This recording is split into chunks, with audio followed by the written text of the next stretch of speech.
Buenas tardes a todos y a todas. Un saludo de paz desde Colombia. Yo hago parte de una red de capital humano regional del Instituto Internacional para las Transformaciones, y en el diálogo con este instituto y con todos estos procesos, hoy compartimos con ustedes las experiencias de construcción de paz de Colombia. Para nosotros, los colombianos y colombianas, las víctimas son el centro de la paz y son el centro de la vida por su poder transformador. Cuando hablamos de paz en Colombia, estamos hablando de una realidad que es dinámica, un proceso que es dinámico y permanente, y en una realidad que es paradójica. ¿Por qué es paradójica? Porque como ustedes tenemos elementos que nos facilitan los procesos, pero a la vez vamos encontrando asuntos que nos van ingiriendo necesidades y respuestas que van cambiando. Nosotros nos enfrentamos estamos trabajando desde la solución política a los conflictos y sobre todo al conflicto armado. En eso hemos avanzado siempre a través del diálogo y la creación de acuerdos. Hemos transitado por varios acuerdos de paz. El último es el acuerdo de paz firmado con la FAREP, Fuerzas Armadas Revolucionarias de Colombia, que se firmó en el 2016. ¿Me lo puede ir pasando, por favor? Si me va pasando la presentación. En el acuerdo de paz del 2016, establecimos 6 puntos en el acuerdo. ¿Qué establecimos? Establecimos la reforma rural integral, porque uno de los elementos centrales de la violencia en Colombia ha sido la tierra. Establecimos la participación política, porque se requiere que puedan participar en la política los sectores excluidos y las víctimas. Incluimos el fin del conflicto, todo lo que significa el desarme. Establecimos el fin del conflicto porque necesitamos que todos los integrantes de los grupos armados que han firmado la paz pues entren a ser parte del Estado Social de Derecho, y ahí vivimos todo lo que es el desarme y todo lo que ha sido la reincorporación de los actores armados. La solución a los problemas de drogas. ¿Por qué? Porque tenemos el problema del narcotráfico, toda la cadena del narcotráfico, toda la cadena de producción. Se establecieron verla como el consumo desde un problema de salud pública, y los cultivos con procesos de sustitución voluntaria. Está todo el tema de víctimas del conflicto armado, la verdad, la justicia, la no repetición, y sobre todo, en el tema de las víctimas se creó el Sistema Integral para la Paz, donde está el Tribunal de Justicia Transicional de la JEP, la Unidad de Búsqueda de Personas Dadas por Desaparecidas, la Comisión de la Verdad y la Unidad para las Víctimas, que hace todo el sistema de reparación. Está todo el sistema de implementación, verificación y refrendación. Nosotros llevamos 8 años de implementación y no hemos logrado avanzar en la totalidad del acuerdo en un ritmo que se requiere. ¿Qué nos ha pasado a nosotros? Nosotros logramos firmar el acuerdo, logramos establecer todo lo que significa que sea un acuerdo de Estado y no un acuerdo de gobierno, pero no hemos logrado transitar de manera integral con los principios de corresponsabilidad, subsidiariedad y complementariedad que requiere la implementación del acuerdo. También tenemos la fragmentación de grupos, la velocidad del cambio, la velocidad del conocimiento y todo lo que se teje en la vivencia del conflicto armado. Por eso hoy nosotros también estamos trabajando sobre la paz total. Yo en este momento hago parte del equipo delegado del Gobierno de Colombia para los diálogos de la Mesa Sociojurídica con el Clan del Golfo. Si por favor me pasa la otra diapositiva.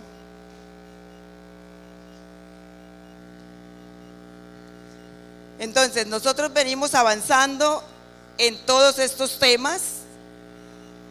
Hemos transitado en dos enfoques: el enfoque de la respuesta al derecho a la guerra, todo lo que implica el derecho internacional humanitario, pero también todo lo que significa la construcción de paz, porque la construcción de paz pasa necesariamente por el relacionamiento que tenemos, por la transformación de los territorios, por el desescalamiento de las violencias y porque todos los actores involucrados en la criminalidad o involucrados en conflictos armados transiten al Estado social de derecho y se conviertan en ciudadanos y ciudadanas de paz. Entonces, ¿qué es necesaria para la construcción de la paz? La participación.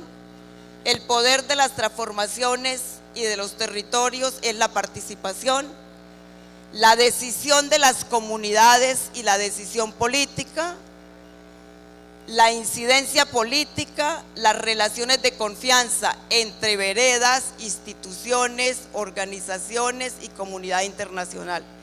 Solo es posible la construcción de la paz si es posible también la transformación de las instituciones. ¿Qué nos pasó en Colombia? Que espacio que uno deja, otro ocupa. Luego entonces salieron 13.000 combatientes de las FARC de los territorios con el compromiso de que inmediatamente entraría la presencia de la institucionalidad del Estado, tanto la civil como la militar, y esto no ocurrió en los ritmos y los tiempos que necesitábamos. Luego, los territorios han sido otra vez objeto de disputa y han sido otra vez, en algunos espacios se han ido reciclando grupos. En este momento, en La Paz Total, tenemos 9 mesas de conversaciones con distintos actores y una ley de paz total.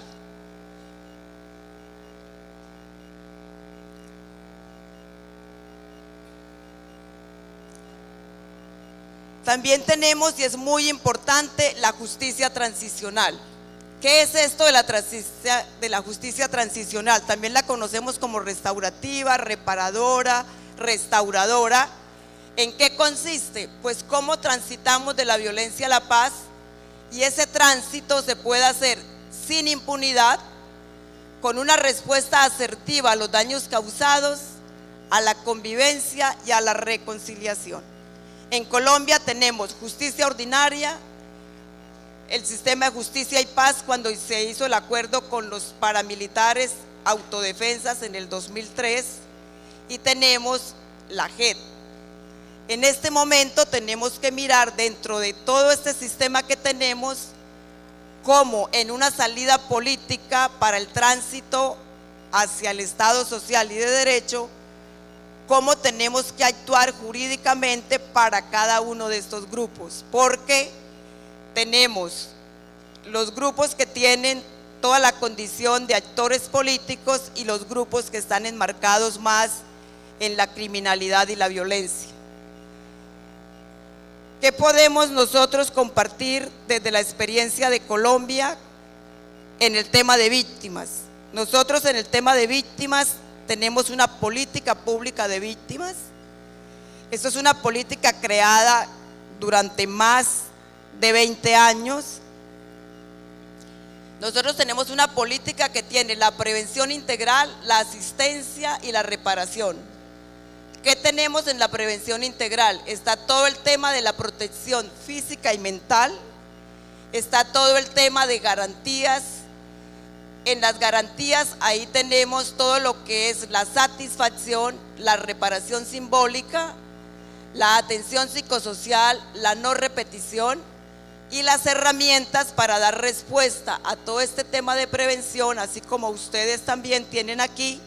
Tenemos planes de contingencia y planes de prevención. Todo esto enmarcado en política pública, donde el primer respondiente es el ente local, municipal, y todas las institucionalidades del Estado tenemos que dar respuesta. En atención y asistencia tenemos que trabajar con todo lo que es la superación de la condición de vulnerabilidad de las víctimas. Para trabajar y transitar a superar la condición de vulnerabilidad tenemos que dar respuesta a 8 derechos. ¿Cuáles son esos 8 derechos? Tenemos que dar respuesta a la identificación, a salud, a educación, a vivienda, a generación de ingresos, a alimentos, a reunificación familiar. Y ahí tenemos también en el tema del desplazamiento forzado como instrumento los planes de retorno y reubicación. Estos planes de retorno y reubicación tienen que dar respuesta a estos 8 derechos. Y tenemos la reparación integral. La reparación integral en Colombia tiene 5 medidas. Una es la rehabilitación física y mental. La otra es la memoria y la verdad. El otro tema es la indemnización. Nosotros tenemos indemnización a las víctimas de manera individual. En la indemnización tenemos judicial, individual y prioritaria.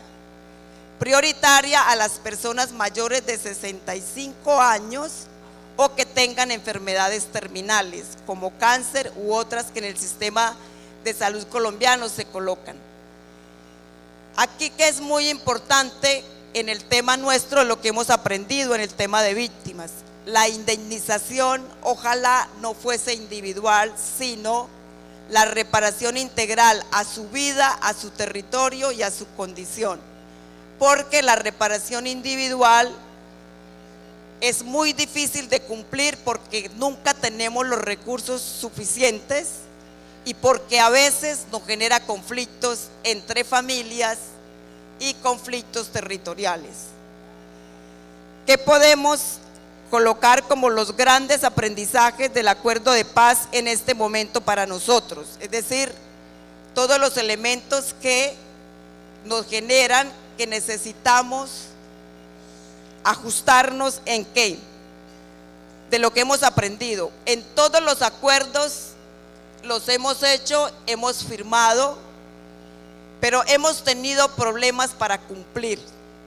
Hemos tenido dificultades para cumplir que van en varias dimensiones. Una, que cuando establecemos los acuerdos no dimensionamos los recursos necesarios y los tiempos para su cumplimiento. Otra, que es necesaria mantener la participación efectiva de los territorios, de las comunidades, es decir, de todos los actores de los territorios, en lo público, pero también en lo privado, en lo académico y en el caso nuestro, en las veredas, en las ciudades, en los departamentos y en la nación. Tenemos grandes dificultades porque a veces no logramos hacer la atención que se requiere de manera ágil y en el tiempo que se requiere. Entonces ahí tenemos que trabajar muy fuerte la sintonía de los ritmos y los tiempos entre los territorios y las instituciones del Estado. No tenemos ni los mismos tiempos ni las mismas lógicas entre el tiempo de la comunidad y el tiempo de la institución del Estado. Ahí tenemos que hacer mucho énfasis en lograr ese diálogo y sintonía. Y eso requiere una comunicación, y como lo escuché esta mañana, una comunicación que responda a las nuevas formas de comunicación de los jóvenes, de los territorios, y esa comunicación requiere que esté también puesta en el lenguaje en el que nos entendemos, en el lenguaje en que actuamos y en el lenguaje que nos constituye futuro. Y aquí viene muy importante también la pedagogía, que la pedagogía está puesta en el sentido, para qué hacemos lo que hacemos y cómo lo hacemos. Y entonces aquí es clave para nosotros y podemos aportar desde la experiencia de Colombia que estos asuntos son vitales en la construcción de la paz. Para nosotros la paz ha estado desde siempre. Yo hice parte de la Comisión de la Verdad de Colombia, en el cual también aprendimos y encontramos que el tema de la violencia no es solo un tema de actores armados o de criminalidad, es un tema también de entramados que cruzan lógicas de lo legal, de lo ilegal, y en este momento también hacen uso de la velocidad del conocimiento y de la generación de conocimiento. Ya los actores armados, si usted mira a un actor armado, es transnacional, tiene toda una estructura de cómo actúa, tiene toda un manejo de relaciones. Y en Colombia, por ejemplo, en este momento se acude mucho al sicariato, es decir, la violencia también se ha ido tercerizando. Los actores deciden cómo ejecutan ciertas modalidades que además se vuelven supremamente rentables. Así como ustedes tienen aquí bordes y fronteras, nosotros también tenemos bordes y fronteras con ustedes y compartimos muchos de los elementos que ustedes trabajan y viven. Entonces es una alegría compartir con ustedes esta experiencia. Dejo aquí por si hay preguntas, si hay algún asunto que no me haya hecho entender, y es un gusto compartir la experiencia de Colombia con ustedes. Muchas gracias por la invitación y por estar aquí.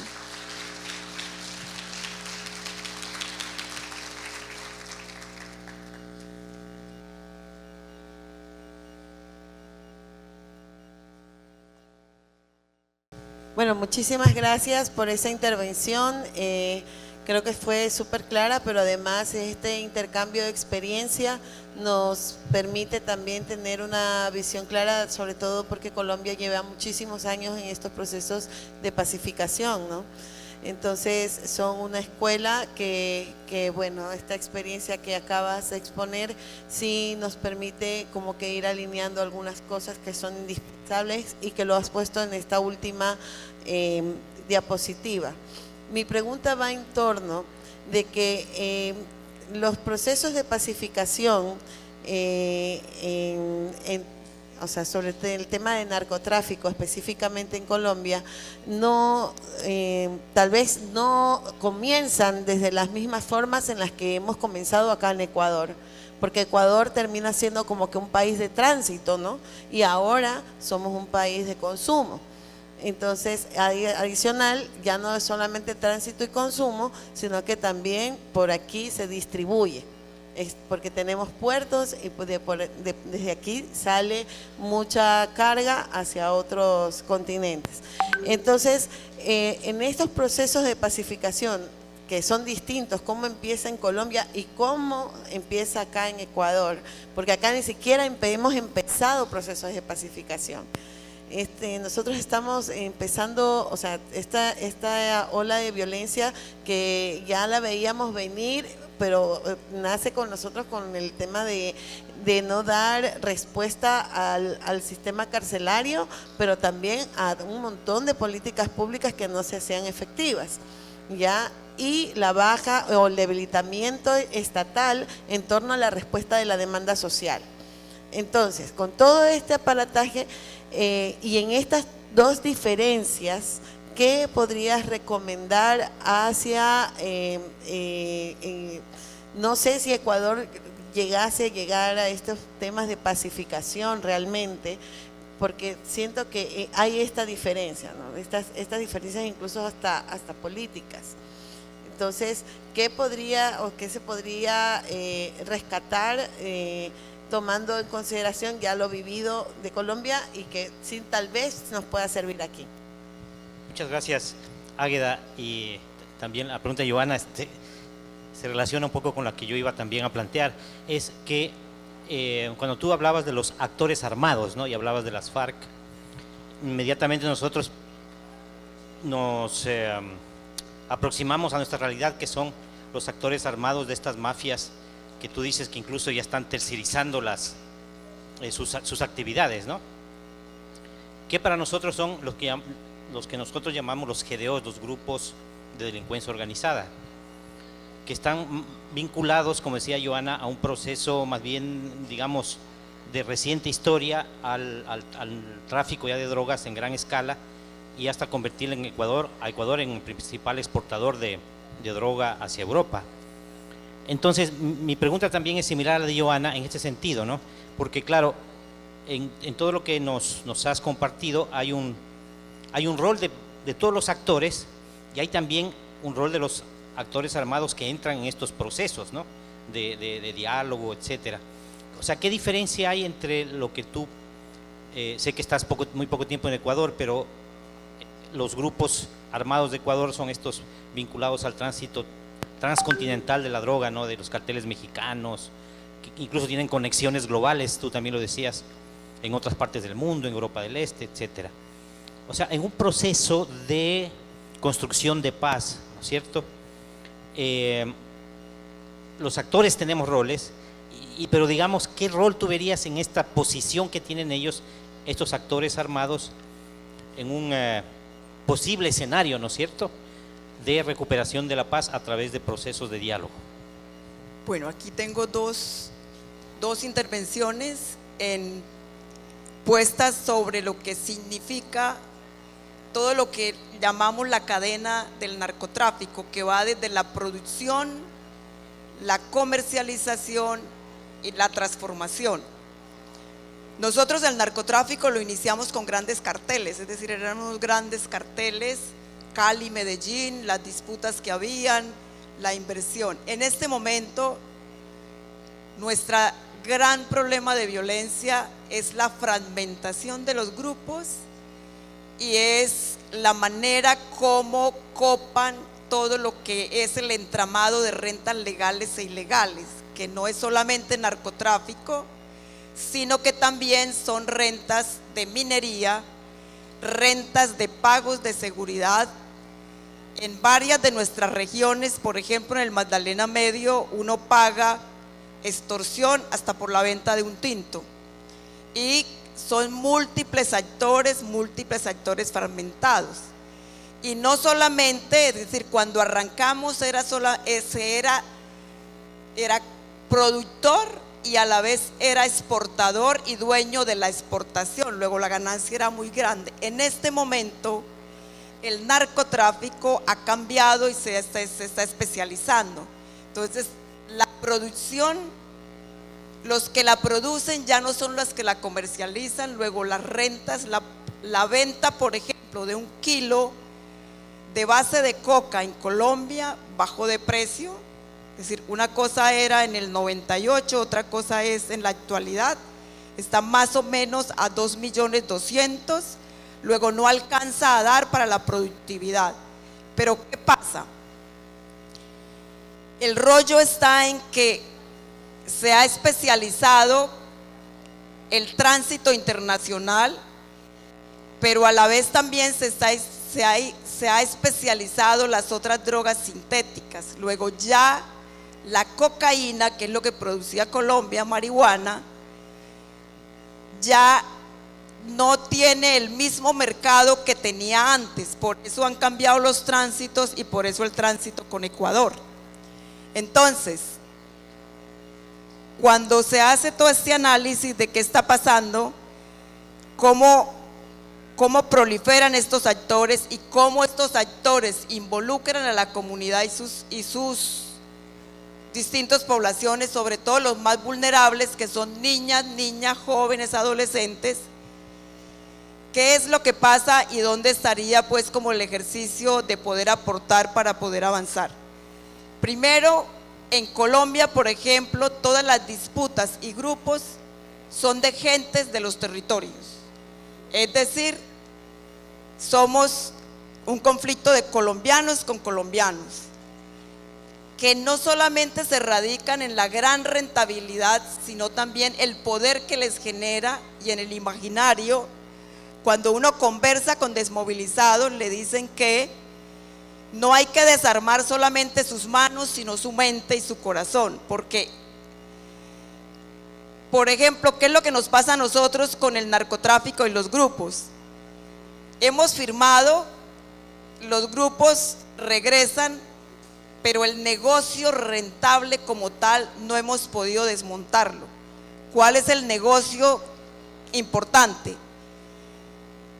La exportación de estos productos, los negocios que se tejen con estos productos de seguridad, de información, todos esos negocios que se tejen, más para nosotros la exportación, la minería, que la minería no es solamente el oro, sino todos los otros productos que se generan con la minería, que también están siendo exportados, y todo lo que significa el entramado que hay que tejer entre seguridad, el ejercicio de estas dinámicas de los territorios, el ejercicio institucional y la relación de los ciudadanos con la institucionalidad. Nosotros hablamos mucho de que no hay presencia del Estado, pero en mi reflexión y mi experiencia sí tenemos presencia del Estado. Lo que no tenemos es una relación suficiente y armónica, a veces es una relación de tiranía.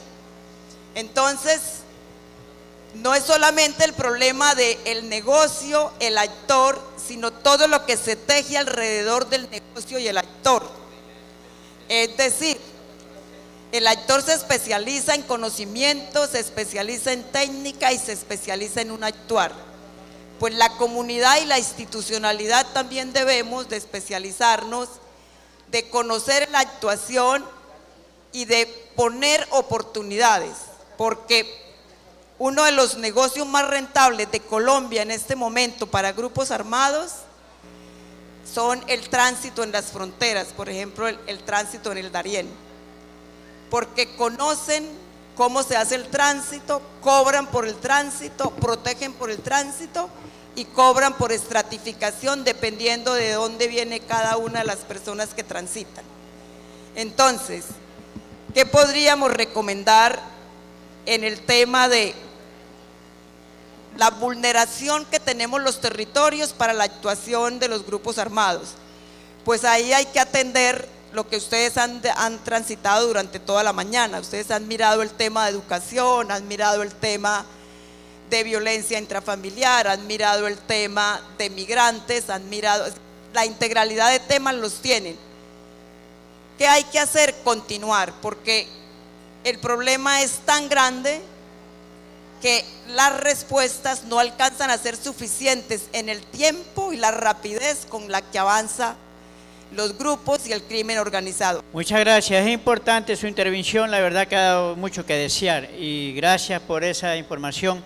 Como decía el compañero director de Misión Alianza, es muy importante reconocer de que uno de los problemas que tenemos nosotros como sectores vulnerables, creo que todos los que estamos aquí presentes somos sectores vulnerables.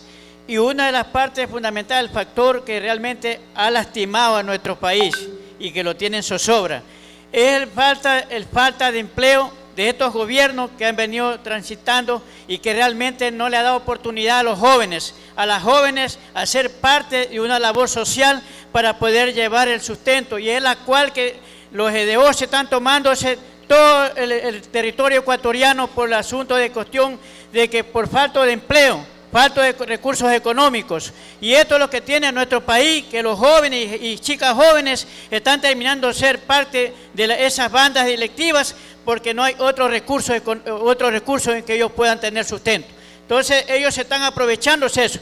Esperamos que este año 2025 sea el año de oportunidades de jóvenes, chicas jóvenes y jóvenes que puedan tener ese recurso para que se vaya acabándose y puliendo esta situación en la que estamos viviendo en nuestro país.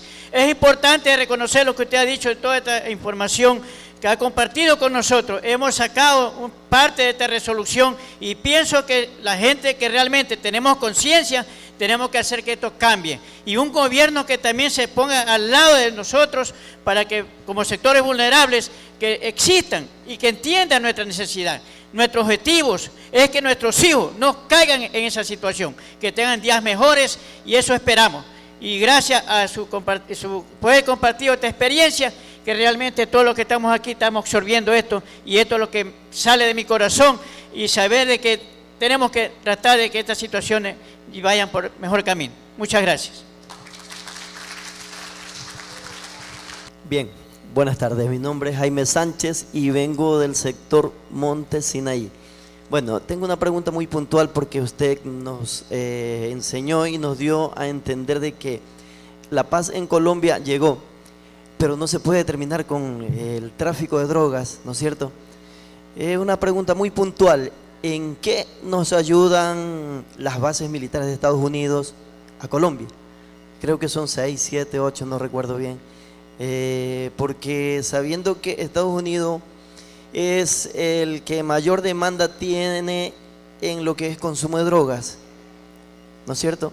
Entonces mi pregunta muy puntual es esa, porque ya en Ecuador tuvimos una base, ahora se está tratando de volver nuevamente, que las bases militares de Estados Unidos vuelvan a Ecuador. Entonces por eso mi pregunta es esa, ¿en qué nos ayudan? Muchas gracias.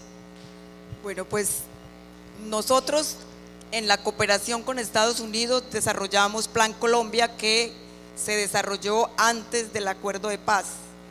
Este ejercicio con Plan Colombia modernizó nuestras fuerzas militares.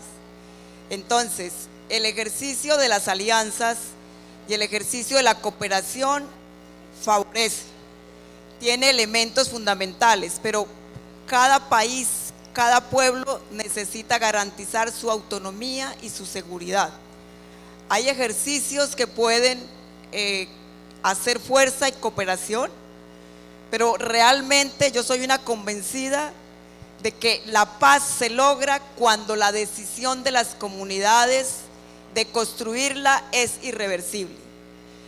Segunda cosa que nosotros hemos aprendido, nosotros hemos hecho diálogos para contener violencia y diálogos para construir paz y diálogos también en circunstancias que lo ameriten. Cada diálogo requiere de tener la claridad de para qué dialogo, cómo estoy dialogando y qué espero alcanzar del diálogo. Cuando uno hace diálogos para la contención de la violencia, pues hace el diálogo y lo estructura y tiene que ir tomando pues las decisiones en cuáles son los tránsitos que va dando. Por eso siempre se habla de crear puentes y no peajes, es decir, crear los puentes necesarios para poder hacer los tránsitos que cada quien quiere.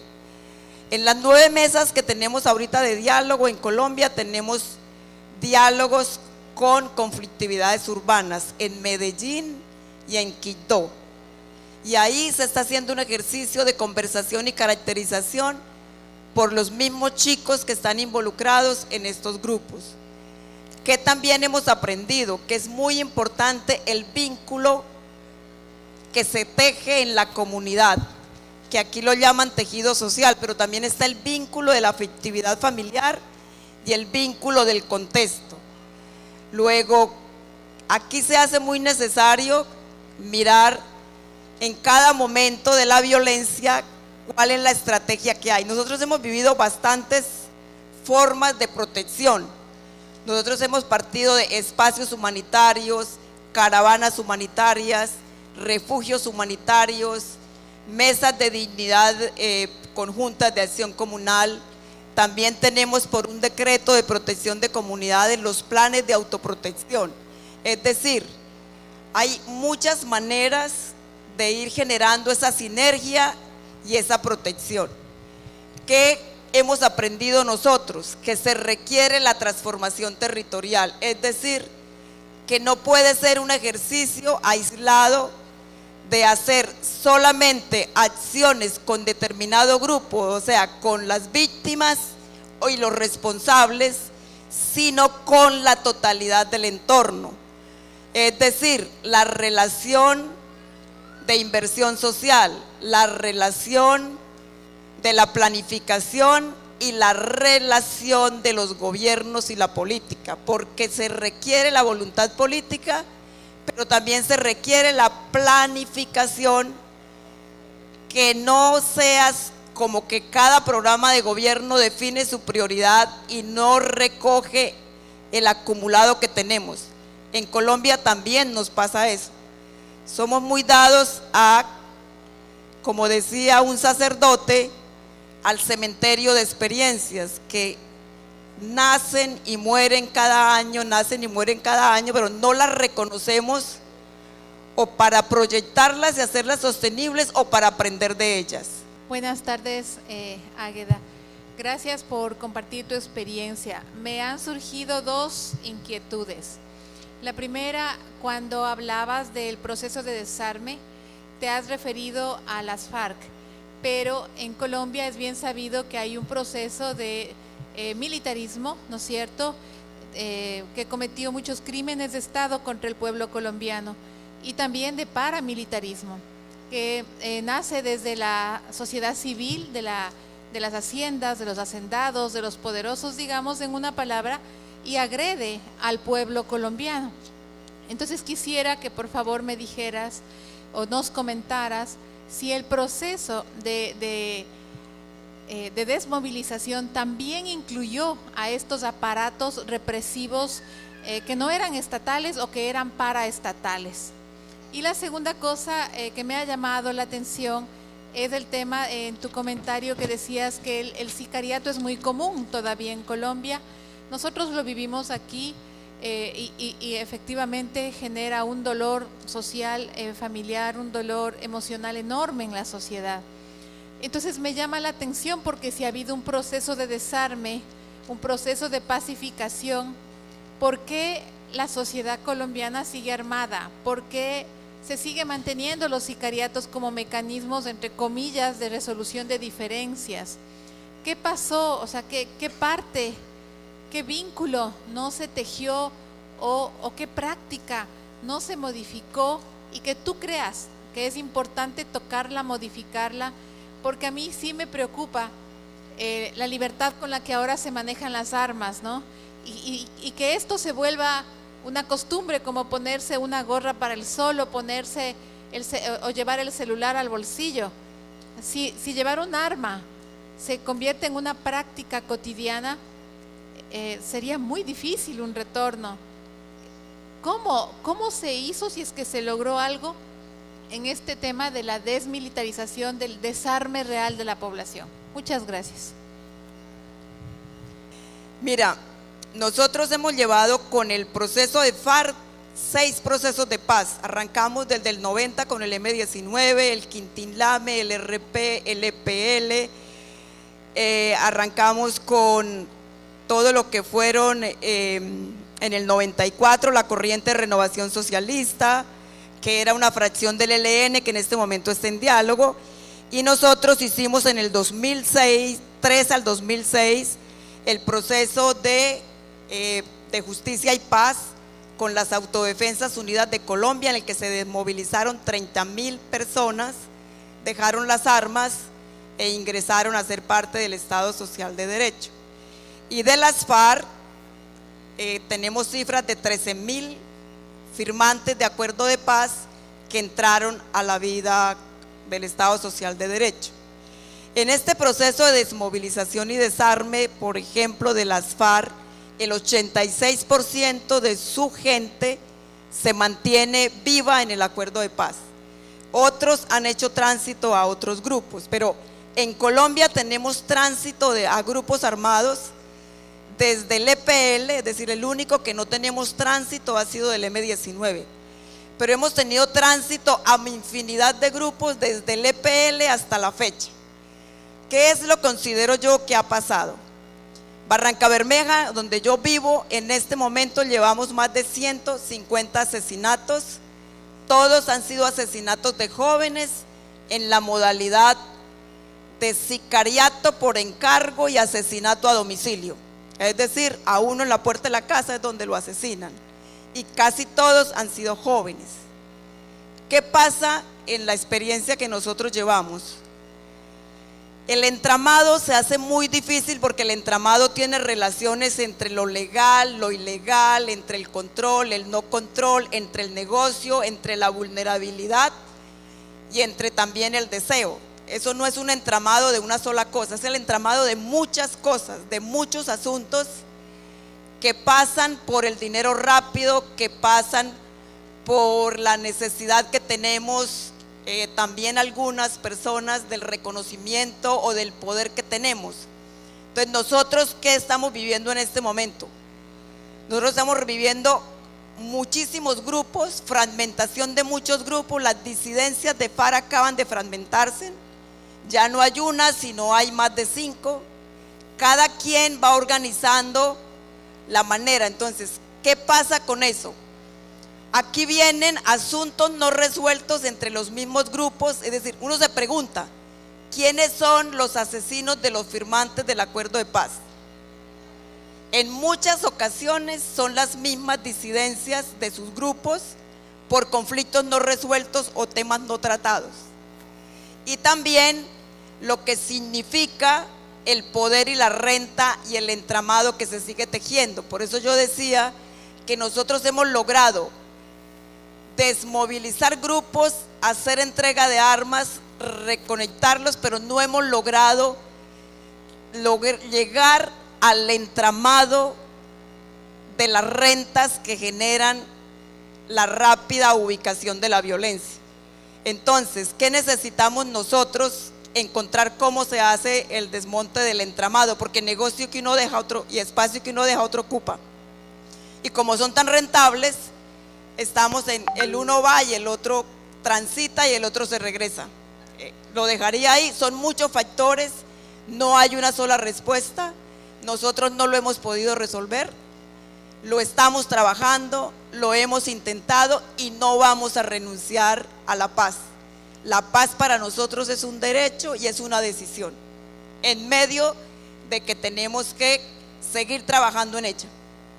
Hola, muy buen día, muy buena tarde, ¿verdad? Mi pregunta es si esto de la paz o la cultura de la paz que se promueve con los diálogos tiene que ir acompañado también de la mano dura del Estado. ¿Por qué? Y específicamente me remonto a que en el caso ecuatoriano nosotros vivimos este auge de los grupos armados precisamente porque en Colombia se dieron estos diálogos y estos tratados de paz. Entonces ya no había quien maneje, como usted dice, ya no había quien tenga esas rutas, entonces se pasaron con los ecuatorianos. Entonces, si nosotros llegáramos a fomentar o a tener esos diálogos de paz, deberían crearse políticas de fortalecimiento, supongamos fortalecimiento de fronteras o un poco de mano dura del Estado contra quienes no firmen estos tratados de paz. Esa es mi pregunta, si va acompañado también de la paz, obviamente una flexibilidad, pero no hablemos de impunidad, sino también fortalecimiento del Estado en cuanto a la seguridad. Tú lo has dicho, así es decir, paz y seguridad tienen que ir juntas y el diálogo no puede ser una herramienta para que el grupo crezca, ni puede ser un ejercicio que vaya como haciéndole hueco a la institucionalidad y al deseo de paz. Tiene que ser todo lo contrario. Luego, la solución política es necesaria, pero no puede ser la única. Tiene que ser un ejercicio integral y tiene que estar acompañado de la decisión institucional de Estado y la coherencia entre todo lo que significa que esto pueda funcionar en la normalidad y que dé respuesta a las aspiraciones que todos y todas tenemos. Y la seguridad necesariamente tiene que estar, o sea, no hay paz sin seguridad. Eso es una realidad que todos y todas tenemos. Bueno, muchas gracias. Y una cosa que se me olvidó aclararles, yo fui directora de la unidad de víctimas del Magdalena Medio hasta el 30 de agosto. Yo en este momento hago parte del equipo del gobierno nacional para el diálogo con el Clan del Golfo. Gracias.